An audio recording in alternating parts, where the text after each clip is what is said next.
So your last project was in 2015. Yeah. Where have you been? Everything that I had, all of this is paid for by working in the movie business. And if somebody can't respect that. Your first film was iconic. At the time that I came on, Abbas already had Kabhi Kabhi Aditi recorded. At that moment, the cast was a bit different. At some point, I reached out to Aamir, who was doing Rang De Basanti. We ran through the whole narration. There's 1, 2, 3. I like it, let's make it. The producers were not too excited about me. Hero nahi lagta hai. There is a certain mindset that expects herogiri. The expectations of being a Bollywood actor, I consciously shed and dropped all of them. I spent the majority of my life in one long monogamous relationship. You've spoken very openly about depression. I separated in 2019. Emotionally, psychologically, I was at my absolute weakest. I considered to be an inadequate parent. There is a certain part that is the universe. This buzz started up on social media asking where I am. My co-stars are dehydrating themselves and I'm over here chugging whey protein and doing push-ups. Eventually reaching the place of saying, I'm going to try anabolic steroids, I'm going to try juicing. I don't like the term toxic masculinity. My heart stopped. I froze and I was starting to freak out and go, what do I do? I still, at this moment, have not signed a film. But you're open to it. I'm actively open, I'm actively looking. Hi, Imran. Hi, thank you so much for inviting me. Thank you so much for coming, and you have been trending everywhere. Seeing you everywhere. There is a trending hashtag called Laut Aao Imran also. Yeah, I'm kind of taken aback by the whole thing because this is something that is kind of coming from the outside in. Yeah. What one is used to is you have something to sell, you have a film to promote, something or the other, and you go out saying, hey guys, pay attention to this thing. Yeah. And these past couple of months, suddenly I found myself on the receiving end where there are people knocking at the door saying, hey, where are you? Yeah. What's up? Yeah. Let's talk a little bit about your childhood. Let's talk a little bit about, kind of what shaped you into the individual that you are today, because there are so many factors at play, right? And you've had a childhood where you moved around also. You moved from, like we were saying, Scottish to boarding school. You were raised by a single mother for a certain part of your life. And you also, because or as an outset, or maybe unrelated, had certain stammering issues when you were in school. So talk to me about that entire phase and what that kind of led to. Well, I was born in the States. My parents were studying out there, and my parents then divorced when I was just about 3 years old, and I moved back to India with my mom, which is when when I started up in Bombay Scottish school that we share. I was there through the 4th standard. That was 6 years, and frankly, they were not happy years. I don't know what it was like, what your experience was like. While I was there, they were quite liberal with the caning, which is also kind of what led to a lot of my what I would call developmental issues.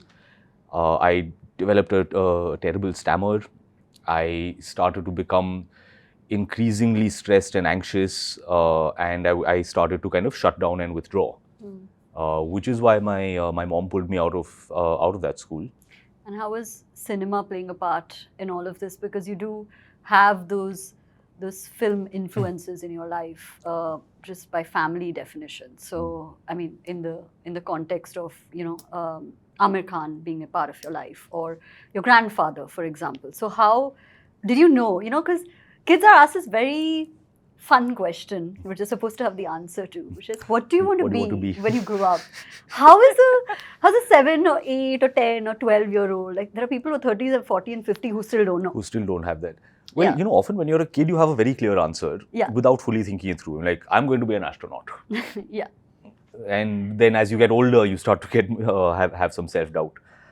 For me, the first answer that I had to that question was that I was going to be an archaeologist. Okay. That's random.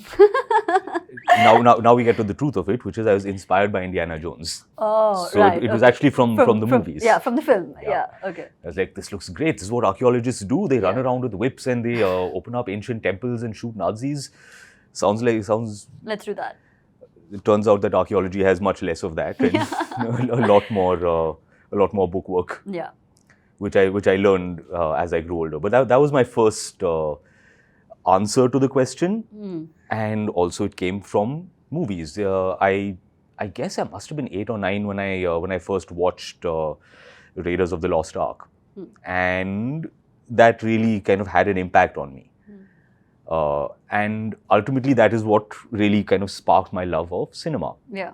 And I have had a lifelong love affair with the movies. As a viewer, and then as a maker, as a participant. Truthfully, there's nothing that quite touches my heart in that way. But as a child artist, you were also part of very iconic films. Like today, very Jeeta, Wohi, Sikander. Was Yeah. like, wow. What a film to be a part of. Yeah. It was a blast. At that point, I was still in Bombay, Scottish while that film was being made. And I have memories of being pulled out of school to go to shoot. And I have this one particular day in mind that I was sitting in class, and somebody came to class and whispered in the teacher's ear, and the teacher's like, "Imran." It's terrifying. It's like, the principal is calling you. The principal is calling me. This is terrifying. This is trouble. So through this time, I was really nervous. I'm walking down those corridors and everyone else in class. Yeah. So the school is empty. You walk all the way through the empty school, and I enter the principal's office, and my mom was sitting there. And the principal is like, "There has been a family emergency and your mother has come to take you." And again, I'm really nervous. I'm like, what is happening here? Yeah. So she takes my hand and we start walking out. And what happened? What happened? She said, "Nothing. It's okay. Come." Like, "But tell me what is happening." She's like, "We have to go for shooting. You're needed on set." So I was like, oh. And we drove to Mud Island, which is where the shoot was happening. Hi guys, I hope you're enjoying the podcast so far. Do let us know what you think down in the comments. We always read what you have to say. And on that note, I want to fill you in on something really exciting that we're building at Humans of Bombay. So you guys know, we've mastered the art of storytelling for the past 10 years.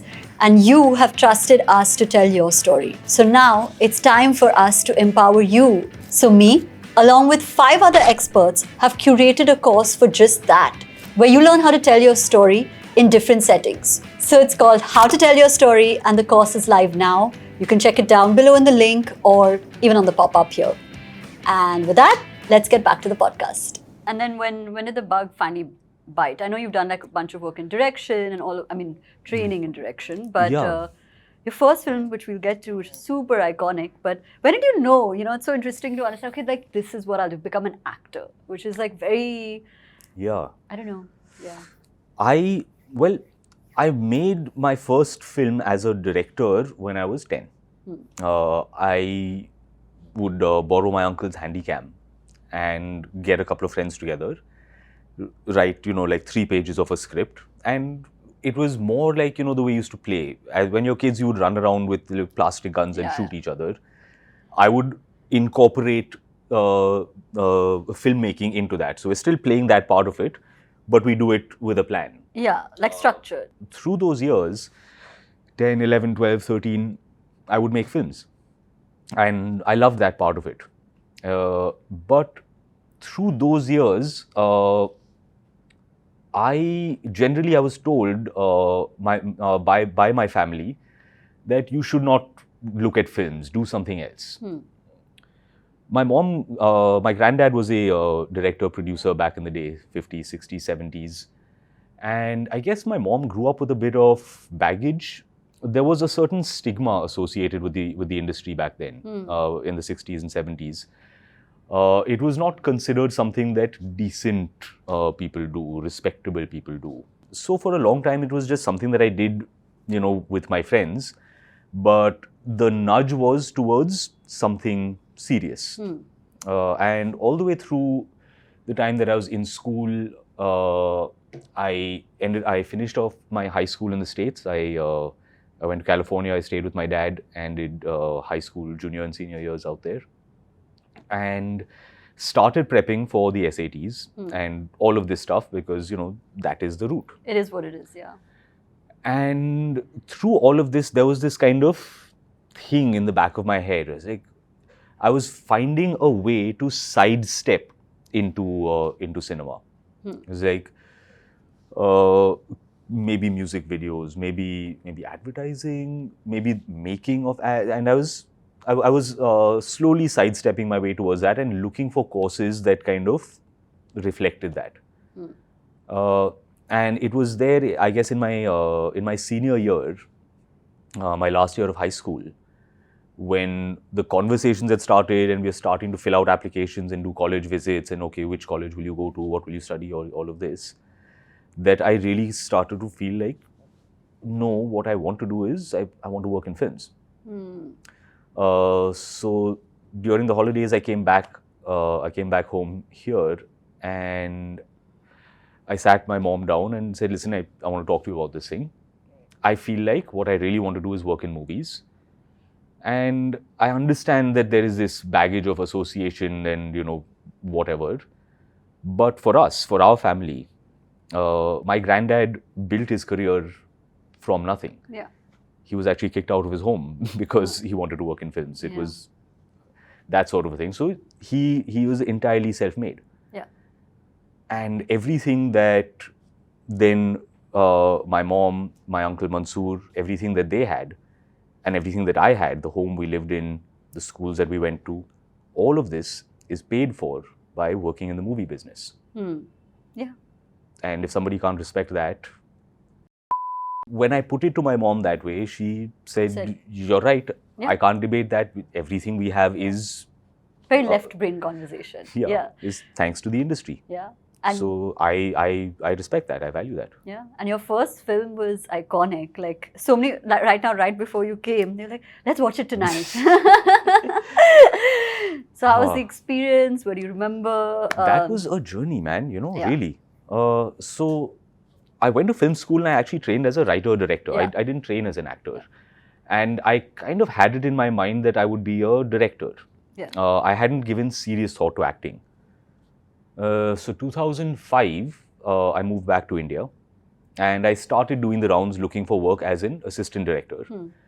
At some point, I got into a meeting at a TV channel. These guys had one of these weekly shows, like, Thursday Thriller at 10. Every week they would have like one of those things. And they were looking for new talent. So I showed up bright-eyed with a little folder of a couple of stories. I was like, guys, here's a... and I went in cold, without any of the family stuff. Yeah. So there was no context of you are from that family or any of this. So I got the meeting, I made my pitch, and they're like, very bright young boy, good job, good job. And they sent me on my way, and I never heard back from them. What did happen is about a month and a half, 2 months later, a friend of mine who's an actress got cast in one of those episodes. And the script that they gave her bore a striking resemblance to the outline that I had submitted. Oh, no. And she called me and she said, hey, listen, Imu, I got cast in this thing, and it sounds like that story you told me. Oh, no. So I went to meet her, and she shared the script with me, and I read it. I was like, yeah, they took my pitch and expanded it into an episode. So wrong, yeah. And so then I started trying to call, and I could never get on the phone with the people who I had. They were always busy or in a meeting or unavailable or whatever. So I could never get a hold of the guys who I had met to say, hey, what did you do? Yeah. And I was furious. There's this sense of, oh my God, they're exploitative and everything. Yeah. And in that fury, there was this sense of they do this, and they can do this to anybody, and one assumes that they do. And in that, in the aftermath of that, is where Abbas Tyrewala reached out to me, and he was someone on his behalf saying, "Hey, we are making a film, and we are looking for new talent, and we would like you to come in and screen test."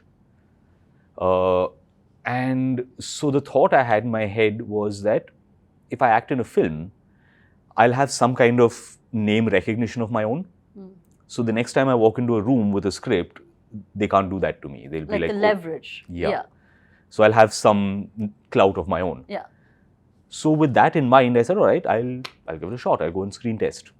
At the time, Jaane Tu was being produced by Sikander, who is no longer with us, but through the 90s and early 2000s, he was a towering influence in the film industry. He was a financer of Lagan. He has actually given wings to a great number of talented filmmakers today as well. And at that point, he was rolling the dice on 3 new films. Jaane Tu Ya Jaane Na, Johnny Gaddar and Gulal. Anurag Kashyap and Johnny Gaddar's Sriram Raghavan. Okay.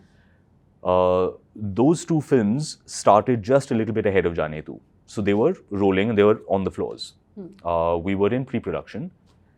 And at the time that I came on, Abbas already had Kabhi Kabhi Aditi recorded.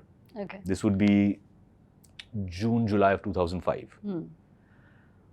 So I came on, I screen tested, and one by one the cast started to fill out.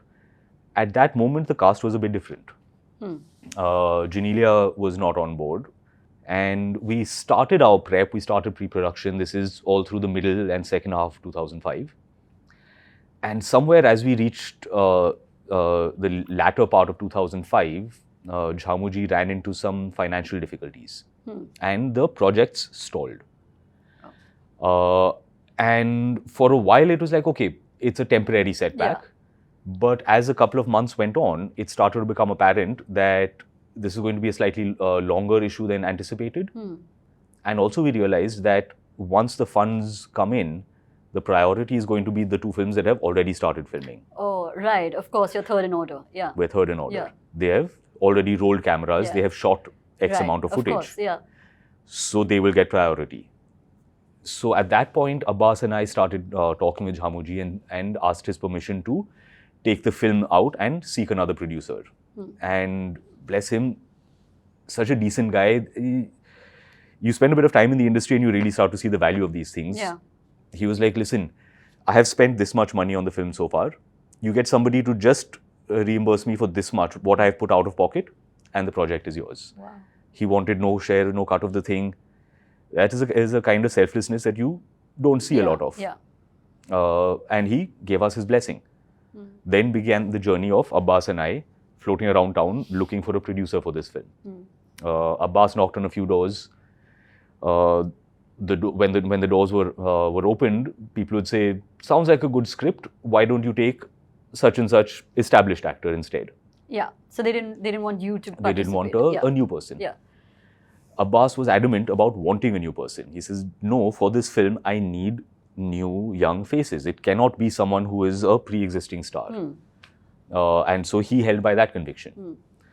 And after a series of meetings and knocking on doors, at some point I reached out to Aamir, who was doing Rang De Basanti with UTV. Yeah. And I said, hey, these are, could you introduce us to someone over there? Because we're seeking a producer. So he takes one of his characteristic Aamir Khan pauses and says, I'm a producer. And I said, yeah, but you're like serious producer. You made Lagan and now you're making Tare Zameen Par about, dyslexia and education, and this is a fluffy college romantic comedy. I don't think it's your vibe. So he said, what do you mean it's not my vibe? I tell all kinds of stories. Let me hear the script. If I like it, I'll produce it. I was like, okay, great. When can you hear the script? Give me 6 months. Okay. This is the other thing about how Aamir works. So we waited patiently. For 6 months? Yeah. You waited for 6 months? Jaane Tu took 3 years. You waited for 6 months to just get the script heard? Yeah, okay, okay.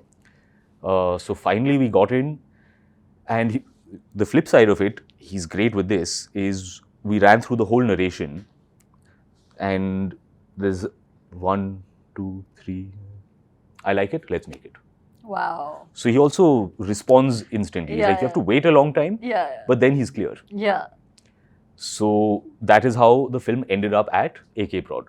Wow. And obviously, life changed in every way after Jaane Tu, because it is a cult film. It's so relatable on so many different levels. It's shot in Xavier's. It was Yeah. a very nostalgic kind of film. Life changed, and then you became an actor. Yeah, but even that journey, because from the time that we shot the film till the time it released was another year and a half, 2 years. It released in 2008. So in the interim, we finished shooting Jaane Tu. Near the end of shooting that film is where I got called in to test for Kidnap, which would be my second film. Yeah. So I went in, I tested. Again, at that point, because I did not have a release, the producers were not too excited about me. It was like, hero nahi lagta hai. Why? I was not, jacked and built. I have never been good at carrying the Bollywood hero aura. Yeah. And there is a certain mindset that expects herogiri. Yeah. Like, hero aise hota hai, bhai. Yeah. And if you are not portraying that, they're like, what's with this guy? Yeah. What's up with him? Yeah. Yeah. So they were really not enthused about having me. So by the time Jaane Tu released and suddenly became this huge thing, it took us all by surprise. None of us saw it as this huge film. You didn't see it also? Not at all. Okay. It was a small film. It was a small budget. It was not. Also, bear in mind, 2005, 6, 7, around this time, the Bollywood style was particularly loud.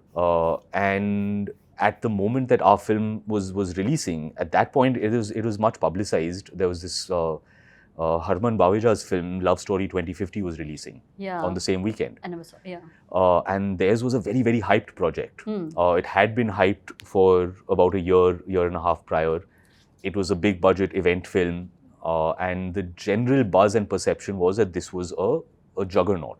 Wow. And I remember when the release dates had initially started to come up, I was intimidated, and I had a conversation with AK saying, we shouldn't go up against them. They're a huge film.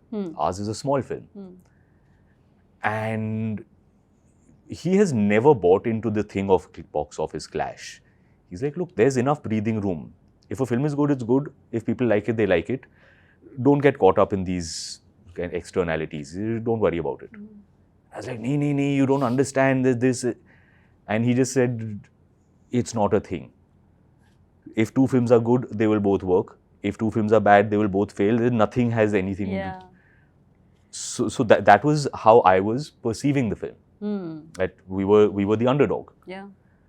The fact that it went on to become as popular as it did and as it continues to be today, we didn't anticipate that. We really didn't. The experience of making that film, because we were all kids, it was a college film, they feel like my college batchmates. Yeah. Genelia also has her kids in my school, so I keep bumping into her in school. Oh, really? How's that?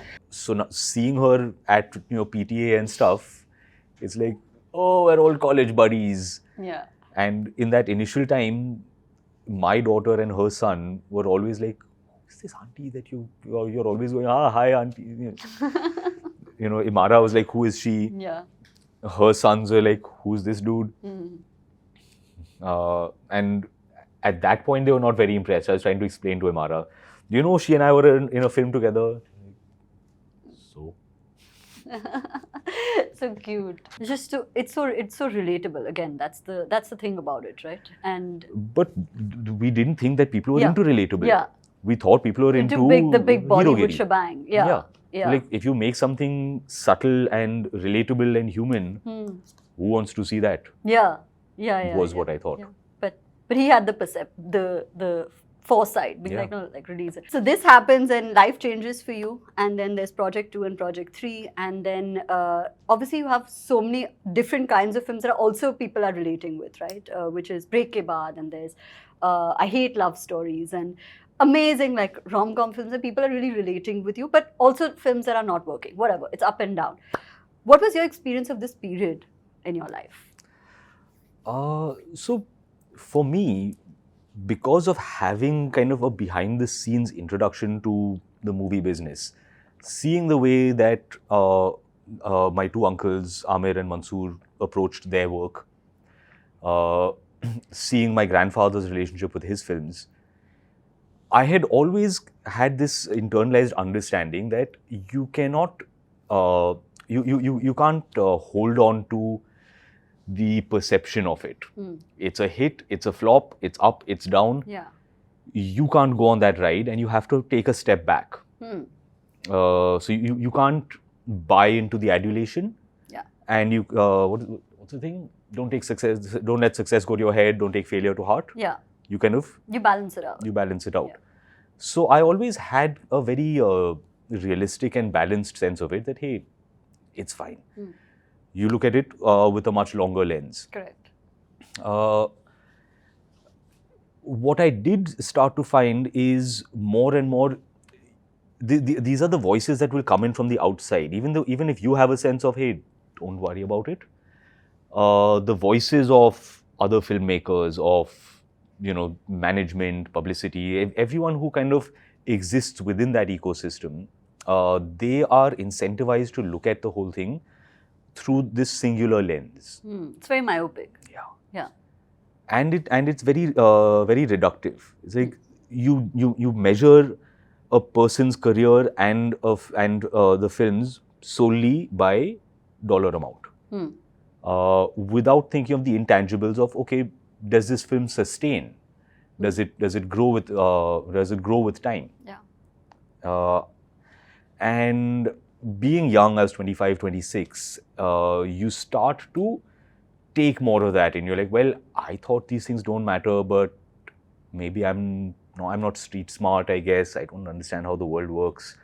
Maybe they're right. Maybe what they're saying, I should take that into consideration. You start to, bit by bit, internalize these external voices and say, oh, I guess I'm wrong. They're right.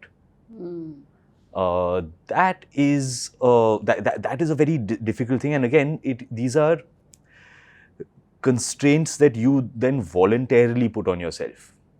Say, if I am seeking to be a successful mainstream actor, I cannot act in an offbeat film because that will damage my box office standing. I cannot act in a short film that will damage my image. All of these are notional constraints that you start to put on yourself and say, I have to conform to the image of a mainstream Bollywood star. Yeah. And I have to try and fit into that mold. It doesn't work. It's unsustainable.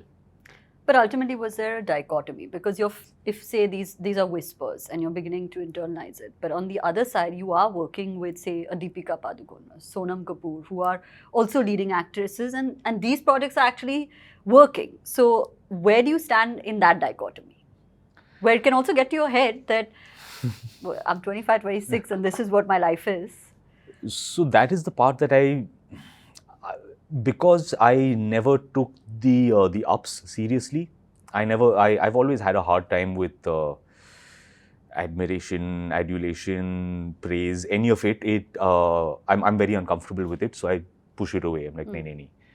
So even if a film would do well, and there is a sense of, oh wait, I am working with the cream of the industry and all of this, it never went in. To me, that I never internalized that part either.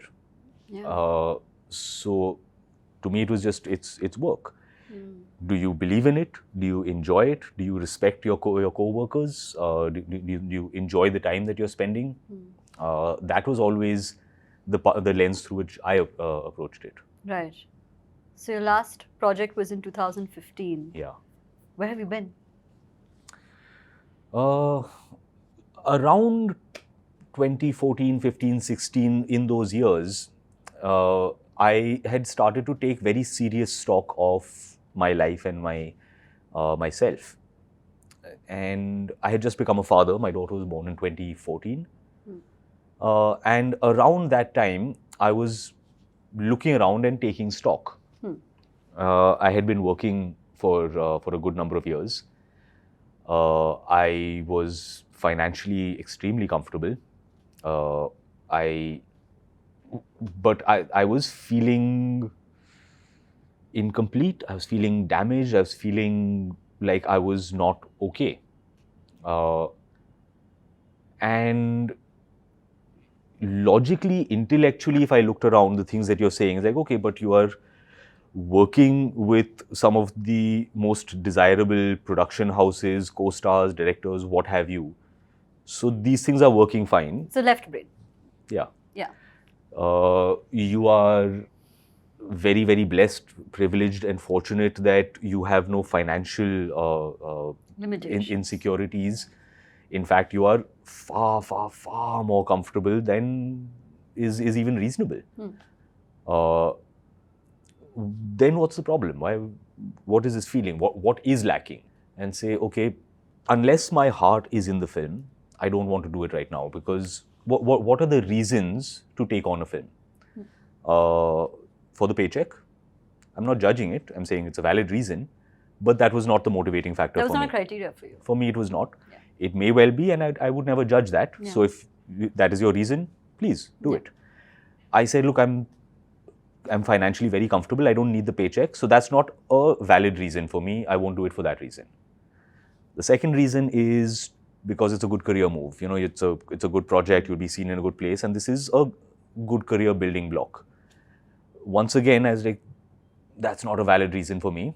It may be a valid reason at some point. It may be a valid reason for another.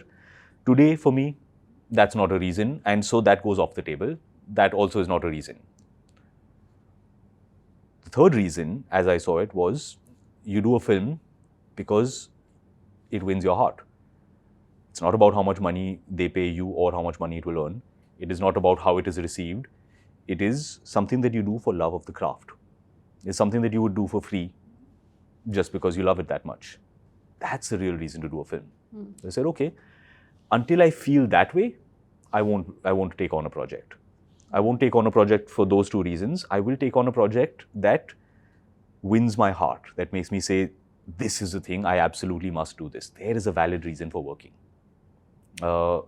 And in the interim, since I'm not seeking those things and I'm aware that I'm not doing okay, I am at a low ebb, I need to address myself, my own emotional, mental health. And that is where I kind of made that my mission. As I say, I had recently become a father, and I had always considered that this is a very, very important role for me. Yeah. And the thing they tell you on aircraft, you put your mask on before helping others.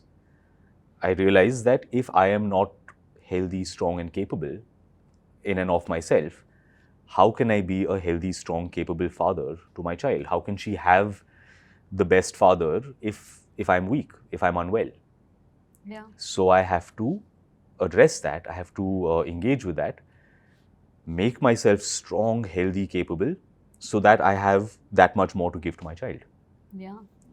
And from 2016, that's what I started.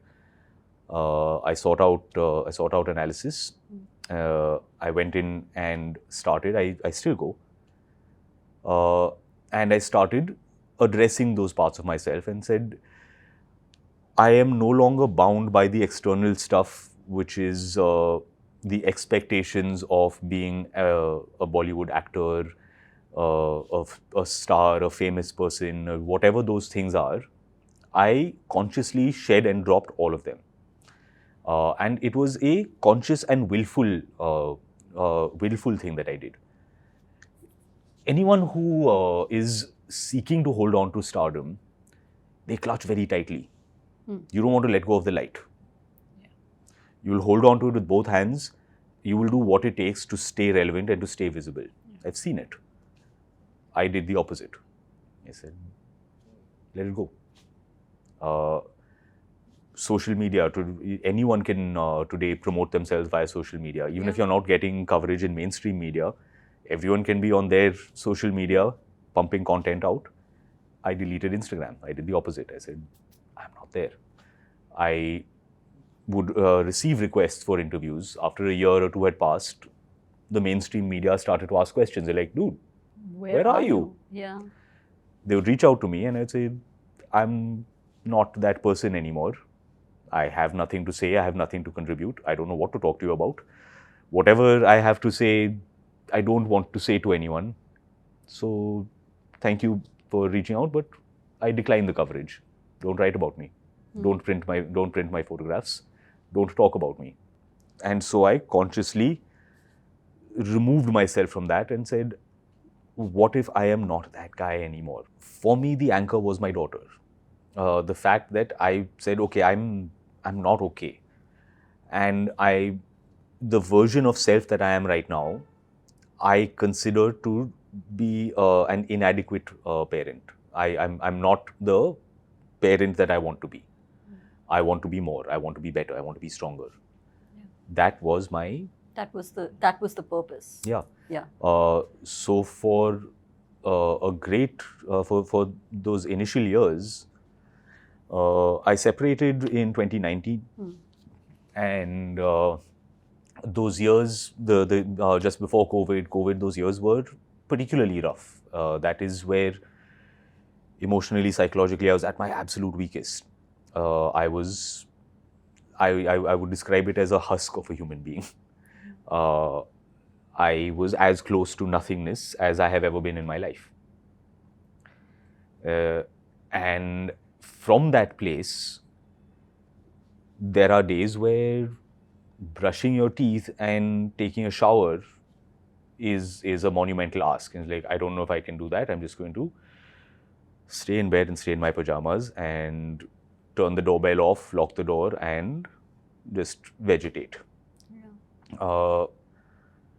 And in the midst of that, because I did have parental duties, we split custody. Yeah. So Thursday to Sundays, my daughter would be with me. And because I knew this is my purpose, and I had taken the decision to not have a nanny or a maid or any of these people who will look after my child, I say, I'm going to be the one who does it. So on the days that she is with me, it doesn't matter how weak I feel, whatever it is, you have to get out of bed. Yeah. Because you have a child who is dependent on you. Duty calls. Yeah. She's 4 years old. Yeah. She's 5 years old. She can't feed herself. You have to do it. Yeah. Doesn't matter what you feel like. Get out of bed. You will get dressed, you will put on your clothes, and you will take her to school. Yeah. And at the end of school, you have to be there to pick her up. So these were, I set myself tasks like this that were non-negotiable. Other things you might drop the ball on. Yeah. With this, it is like, you can't drop this ball. You cannot. And that then became the anchor point, that Thursday, Friday, Saturday, Sunday, whatever you feel like, doesn't matter how low you are, you get your shit together. Yeah. And then that became a reason to get up, a reason to keep moving forward. Yeah. And that is what helped me. That's what brought me through those years. Wow. And it's such an intimate process, right? When say half a week you're feeling a certain way, but the other half you're snapped out and you're like, this is just something you have to do. Yeah. And you get to the doing of it. You've also, like you have now, you've spoken very openly about depression and about the fact that there were days where you felt like this, where you just want to disappear, you want to shut everything off and go to bed, which is what a lot of people feel. And a lot of people struggle to even come to terms with, that this is how I feel. And because you were so close with your feelings and you were able to have this anchor in your life, at what point did you start feeling like yourself again? And at what point did you feel like, okay, this particularly hard phase that you were just talking about, there is light at the end of the tunnel? It's just about this past year, the past 11, 12 months, that I've started to feel more complete and more like a human being. The parallel that I would always draw is, you've seen Lord of the Rings. In the Two Towers, there's Theoden, King Theoden, played by Bernard Hill, who passed recently, bless him, who has he has a spell cast on him, and he has retreated, and he has shriveled into this, shriveled old man. And when the spell is broken, he emerges, and he starts to glow, and he comes back, and he awakens from that slumber. That's what I felt like. Yeah. That was the feeling. It's been this past year, and truthfully, one of the major lifelines. There's a certain part that I could do at my end by seeking therapy, treatment, and engaging with that. There is a certain part that is the universe. In the past year, this buzz started up on social media, asking where I am. Yeah. And in the middle of last year, it started to become loud enough that I started to feel awkward, and I started to feel like I was being rude by not acknowledging it. It's like, people are out there asking about you on social media. And that's special. Because trust me, there's like the internet lifespan is so short. They'll say something and it'll be forgotten tomorrow. The fact that it was sustained. That's what I thought. I was like, yeah, man, somebody made one post, they'll forget it tomorrow. Yeah. And then the next one came. I was like, yeah, sure, they'll forget it tomorrow. Yeah, sure, they'll forget it tomorrow. And they didn't. And it built and it grew.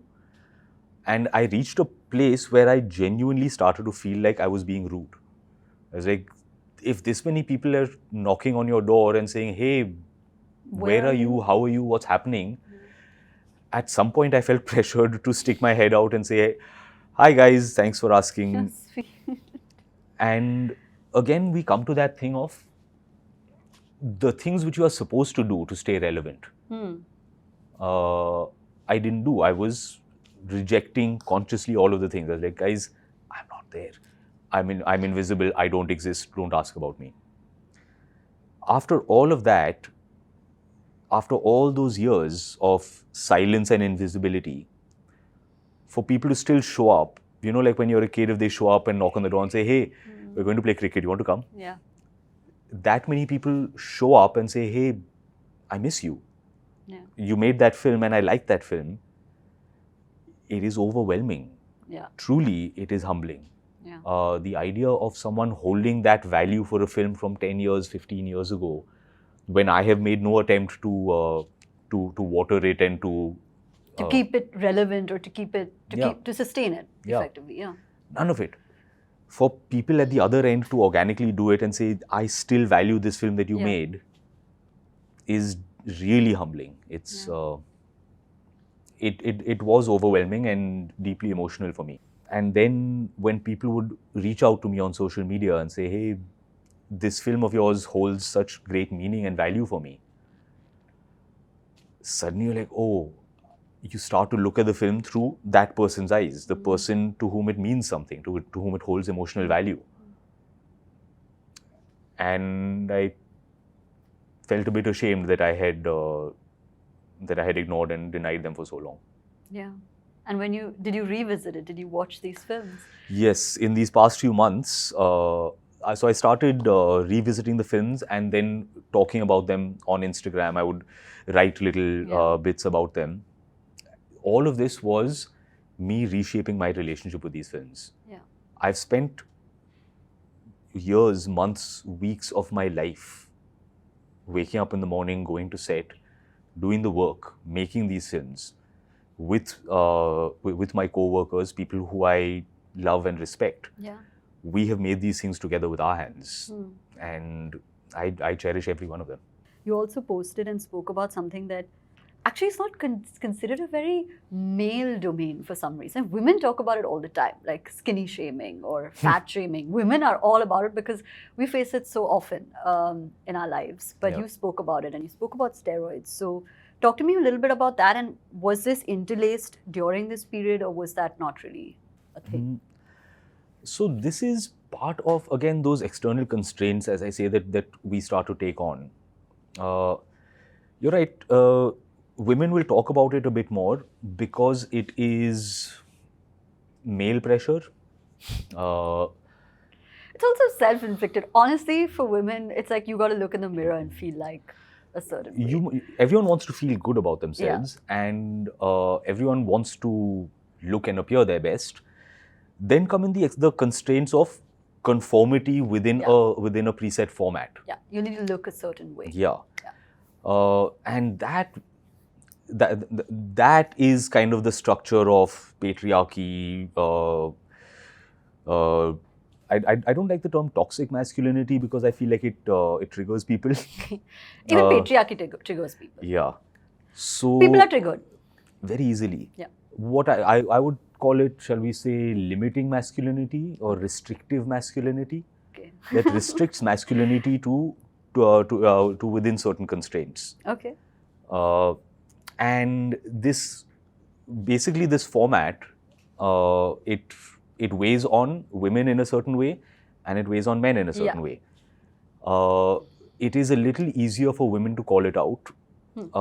Why? Because they benefit less from it. Explain. The male perception of classical beauty, you should be skinny like this, you should be all of this, it puts a great deal of pressure on women, and it is, I think, at some point easier to call that out and say, hey, women can be beautiful in many, many different ways.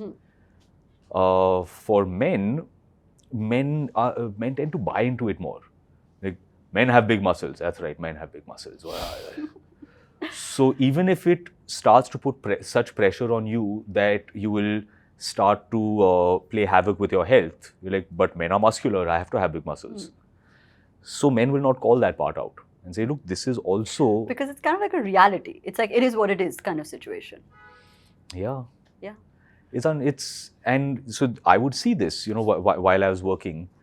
The conversations would be for my co-stars, you need to lose weight, you need to put on muscle. Like bulk up. Yeah. Yeah. You get skinny, you bulk up. So, my co-stars are snacking on makhanas and dehydrating themselves, and I'm over here chugging whey protein and doing push-ups. At some point, the pressure of that starts to build. You look around and you see all of these other guys, whether it's Hollywood or Bollywood, the tendency by and large is for leading men to be absolutely jacked. Yeah. I'm hypermetabolic. I've always been super skinny, which is great in a lot of ways. It means I basically eat what I want. I can't put on muscle. I can't get that huge jacked physique. Yeah. Which is why I started force feeding myself. I was eating in excess of 4,000 calories a day. Now, knocking back whey protein, still not bulking up enough. Eventually reaching the place of saying, I'm going to try anabolic steroids, I'm going to try juicing. You try that, the results are great, you look great. The trouble is, once you stop taking them, you're back down, and then you're really depressed. You're like, oh man, I looked so masculine and so sexy and powerful back then, and now 4 months have gone by, I've stopped the juice, and now I'm skinny again.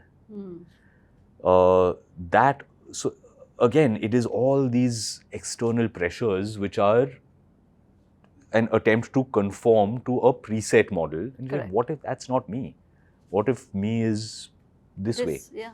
I still have to keep having this conversation with myself externally. I'll say, Imran, you're a grown-up.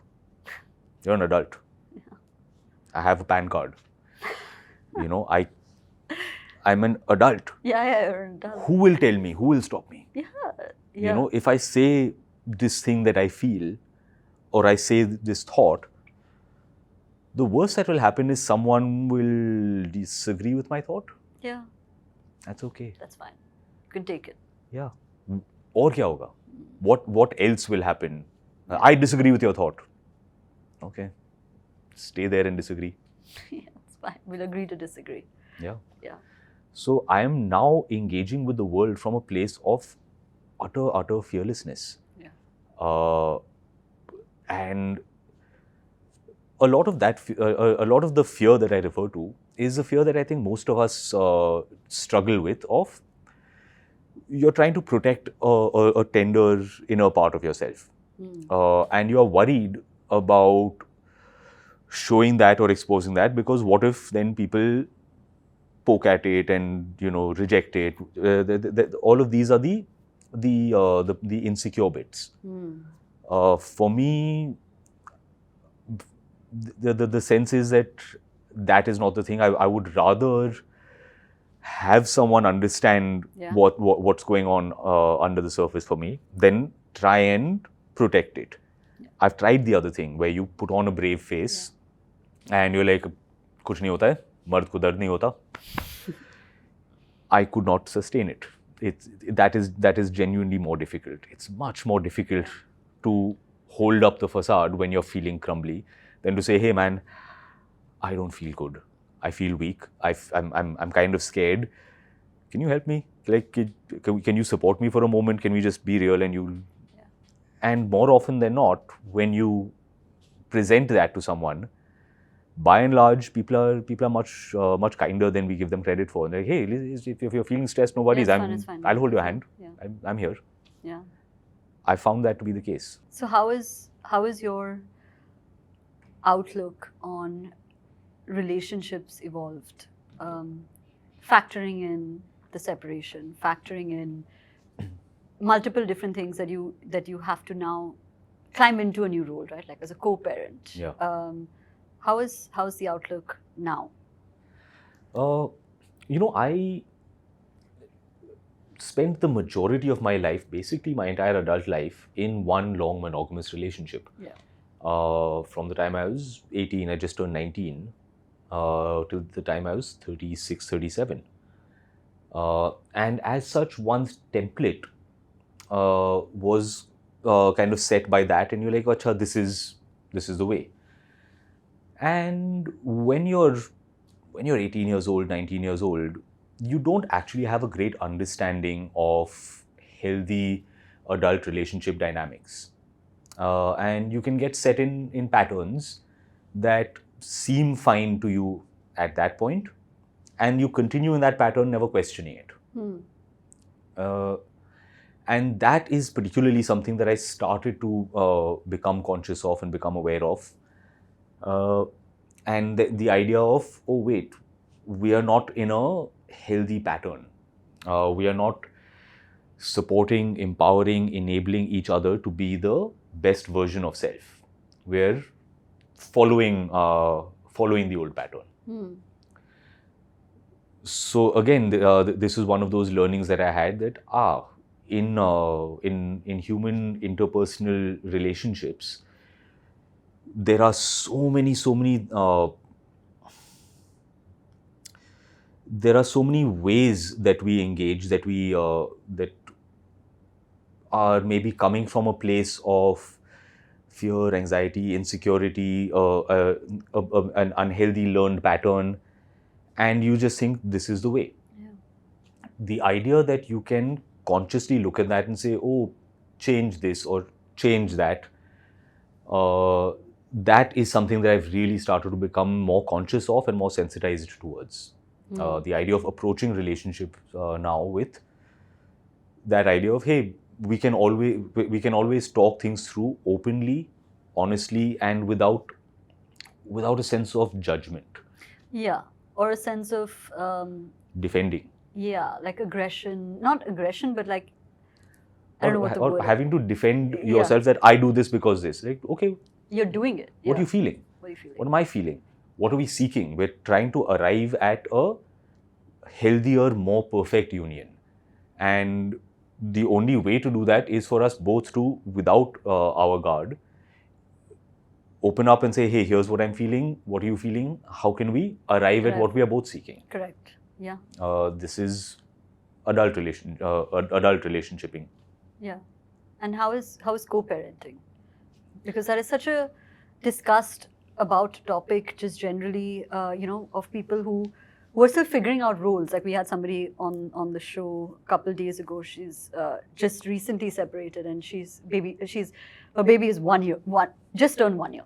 So she's like, I don't have it figured out. Like, I don't even know what co-parenting is, honestly. Like, I'm just like stuck in the myriad of like an Oxford dictionary trying to figure it out, but I don't know. So have you figured it out? I was fortunate that I had some good models. My parents divorced when I was very young. Yeah. But despite their interpersonal differences, they both consciously engaged with each other and with me with the intention of looking after me. Whatever happens between us, Yeah. both of us are committed and we agree that our priority is to care for the child. And I saw that modeled for me through my growing up years. And I think that helped me tremendously. It acted as a useful template. Okay. So even in my case, the focus was on how do we ensure that Imara does not feel the weight of this. Of course, you will feel the weight of it. How can we minimize that? How can we manage that? How can we hold space for her experience and say, look, we're not saying that this is not bad. Of course it is bad. Of course it is painful. Of course it is sad and distressing. But it is a part of life and it is nothing to do with you. Yeah. These are grown-up things. For grown-ups, there are grown-up problems which are different from children problems. Have there been difficult moments when you don't know what to say? You're like, I don't really know. I have those moments sometimes where I'm like looking for the adult in the room and I'm like, that's me. I got to make this call. I've had a couple of very scary moments like that. Yeah. Before we separated, this is way back. Imara got injured. We were in Goa. She was running. She fell down and she bumped her head. And she sat up and she had this cut on her head and there's blood streaming down her face and she's howling. Yeah. And my heart stopped because to see your child with blood pouring down their face is a heart-stopping sight. Yeah. I froze and I was starting to freak out and go, what do I do?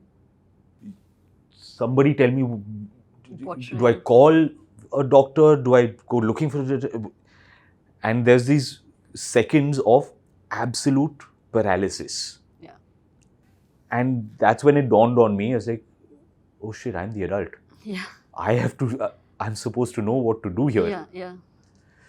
It's very scary. Yeah. So then I'm like, we have to go and find a hospital. Yeah.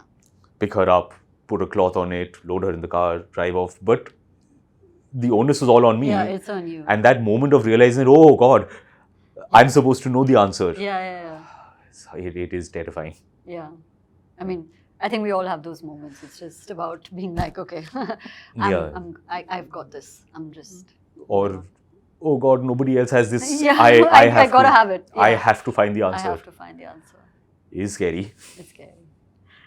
So I'm going to ask you a very annoying question that I'm sure you've been asked so many times, so many very times. You just got asked this question right now. Somebody in this room came up to you and said the following.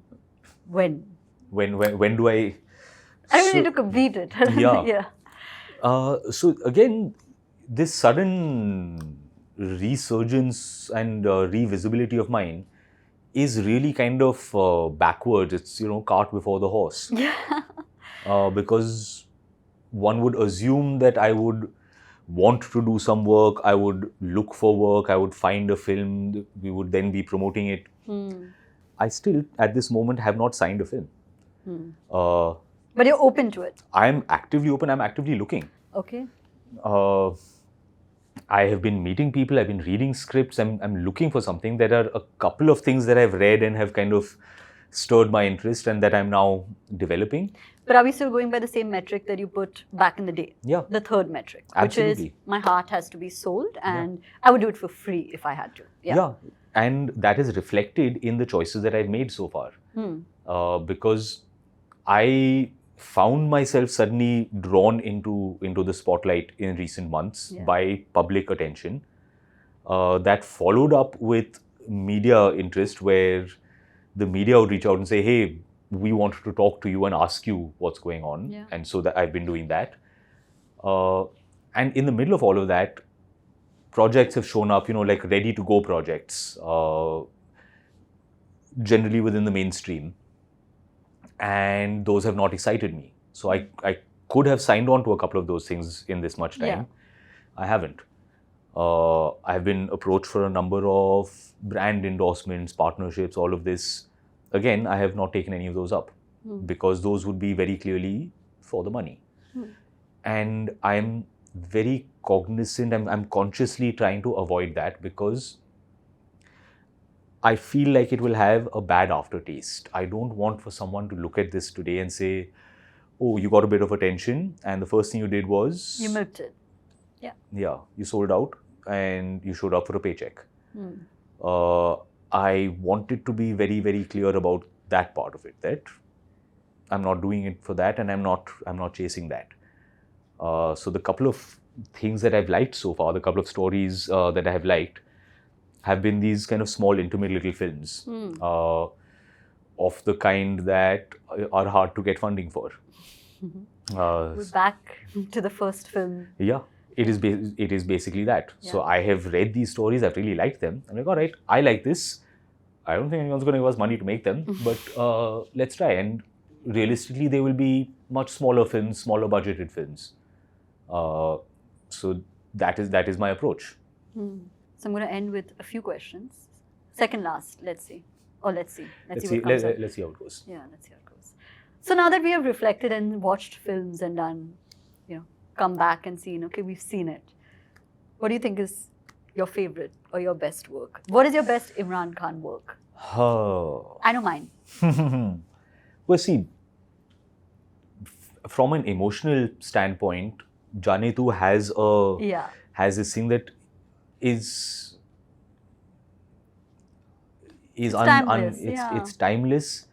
The film means so much to me as a creative person, as something that is my life experience, and also watching the film recently. When I was making the film, I think I was not quite as aware of this part of it, and I didn't. It's now as I look back at it with slightly more mature eyes. The film has this gentleness to it all the way through. It is kind of kind-hearted, it's gentle, and there is the way all the characters interact with one another. There is the feeling of a dear friend putting their arm around you and kind of saying, "Hey, it's going to be okay. It's going to be fine." Feels like a hug. Yeah. And I was not fully aware of it then, but watching it today, I got that feeling all the way through the film. This soft, gentle, warm hug, and I appreciated it and I valued it so much. I cannot tell you. So yeah, I think that is part of what makes the film stand as it does. Okay, so it is that film. Yeah. Okay, amazing. We're down to the last question. So I'll summarize. I'll ask you to. We've covered so many different topics. We've been through the softer, the good, the bad, the ugly. But you stand at a place where your words and what you have to say about life matters, because people are actually listening and people are actually appreciating the fact that it's very unfiltered. It's not, like you said, right? Like, you can tell when it's coming from a place of fearlessness. Like, I'm just going to say what I want to say. So what advice would you give people who are watching, who are perhaps not in the best space in their lives? It is hard, man. Trying to find your way through that mire, through those dark places, is really, really difficult.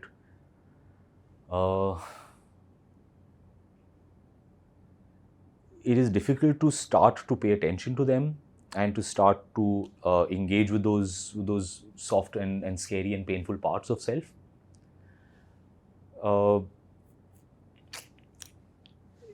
I've grown up as a movie watcher, yeah. And for me, the relationship that I have with movies is one of a super, super, super fan. Yeah. It has. I love movies. I have learned from movies, from my on-screen cinematic heroes, and it's, if you take a step back and if you look at it at face value, this guy is battling orcs and he's whatever the thing is, or battling against Darth Vader. These are metaphors. if you distill it down to its essence, there is still the films that have resonated for me have taught me a lesson, which is that when you are at your lowest, when it seems that all hope is lost, when you feel your weakest, that is the time when you are supposed to stand up your tallest. That is the time that your courage counts the most. When all hope is lost, to stand against all odds, to reach deep down for that one last little drop of strength that you have and say, I'll crawl forward 1 millimeter, but I won't fall. Withdraw, just 1 millimeter more. I grew up a big fan of Michael J. Fox. Back to the Future is like and he fought a battle with Parkinson's that he fought privately for many years and then stepped away from that world. I don't know if you watched his documentary recently. I want to say it was like a year or two ago. It's called Still. I haven't. It's beautiful. He's talking about his journey with the thing. And I watched it because this man is one of my heroes. And I watched him struggle with his illness. And I watched him lose control of his body, and he tripped and fell over. And each time he would get back up and dust it off. Like that's going to keep me down. And I was so moved because I watched this man who was my on-screen hero then. Here he is today, falling on his face, standing back up and saying, I'm not going to stay down. After all these years, he's still teaching me how to be a hero. That stayed with me as like, look at this man. Here he is, he's still teaching me. This is strength. This is how you do it. You fall down again, you fall down again. You don't stay down. That's what my heroes taught me, and that's what kept me going. And the hope is, can I deliver that message to one more person? Can I deliver that to 2 people? That would be monumental.